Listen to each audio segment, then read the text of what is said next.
আসসালামু আলাইকুম এভরিওয়ান, চলে আসলাম আরও একটা রেসিপি নিয়ে, চিকেন রেশমি কাবাব।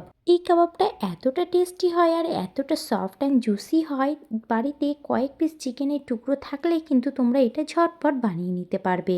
বাড়িতে যদি বাচ্চা থাকে তাহলে অবশ্যই একবার হলেও এই রেসিপিটা ট্রাই করো, বাচ্চারা কিন্তু অনেক পছন্দ করবে।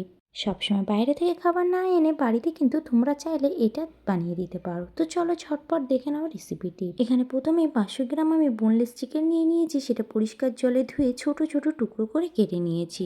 দিয়ে দিলাম 1 চামচ পরিমাণ লবণ আর দিলাম পাতিলেবুর রস 1 কাপ দিয়েছি। প্রথম যেটা দিয়েছিলাম বেশি রস ছিল না, তাই আবারও একটা কেটে নিয়ে অর্ধেকটা দিয়ে দিয়েছিলাম। পাতিলেবুর রসের পরিবর্তে তোমরা এখানে ভিনিগারটাও ব্যবহার করতে পারো। আর দিলাম 1 চামচ পরিমাণ আদা রসুনের পেস্ট, হাফ চামচ দিলাম কাঁচা লঙ্কার পেস্ট, পানি ঝরানো টক দই দিলাম 80 গ্রাম পরিমাণ, আর দিলাম গোলমরিচের গুঁড়ো 1 চামচ, গরম মশলা দিয়েছি হাফ চামচ পরিমাণ। আর এখানে ফ্রেশ ক্রিমটা ব্যবহার তো অবশ্যই করতে হবে। এখানে আমি দিয়ে দিলাম ওই 2 চামচ পরিমাণ ফ্রেশ ক্রিম। যদি অ্যাভেলেবেল না থাকে তাহলে দুধটা ঘন করে জাল করে দিয়ে দিতে পারো।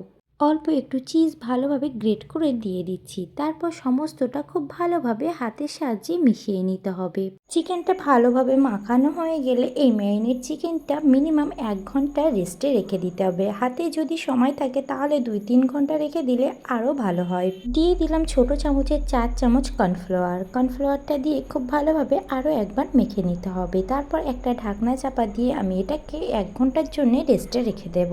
আমার ভিডিওটা তোমরা কোথা থেকে দেখছো অবশ্যই আমাকে কমেন্টের মাধ্যমে জানিও, তাহলে তোমাদেরকে আমি ধন্যবাদ দিতে পারবো। 1 ঘন্টা পরে ফিরে এলাম, চিকেনটা কিন্তু এতক্ষণে অনেকটাই সফট হয়ে গেছে। এবার একটা স্টিক নিয়ে নিয়েছি আর এর মধ্যে চিকেনের পিসগুলো দিয়ে ভালোভাবে গেঁথে নেব। স্টিকগুলো কিন্তু আমি আগেতেই পানিতে ভিজিয়ে রেখেছিলাম। পানিতে ভিজিয়ে রাখলে অত তাড়াতাড়ি স্টিকগুলো পুড়ে যায় না। তো দেখতেই পাচ্ছ একে একে চিকেনগুলোকে তুলে নিয়ে আমি কাঠির মধ্যে ঠিক কিভাবে গেঁথে নিচ্ছি, সেন্টার বরাবর ফুটিয়ে ঠিক এইভাবে গেঁথে নিলাম। এই কাবাবটা কিন্তু অনেক টেস্টি হয়। বাড়িতে কোনো গেস্ট এলে তোমরা কিন্তু এটা পরিবেশন করতে পারো, গেস্টটা কিন্তু অনেক খুশি হয়ে যাবে। সবগুলো কাঠিতে আমি একইভাবে গেঁথে নিলাম আর সবগুলোকে রেডি করে নিয়েছি। এবার ফ্রাইয়ের পালা। গ্যাসের উপর একটা ফ্রাইং প্যান বসিয়ে দিয়েছি, তার উপরে অল্প একটু সাদা তেল ব্রাশ করে দিলাম।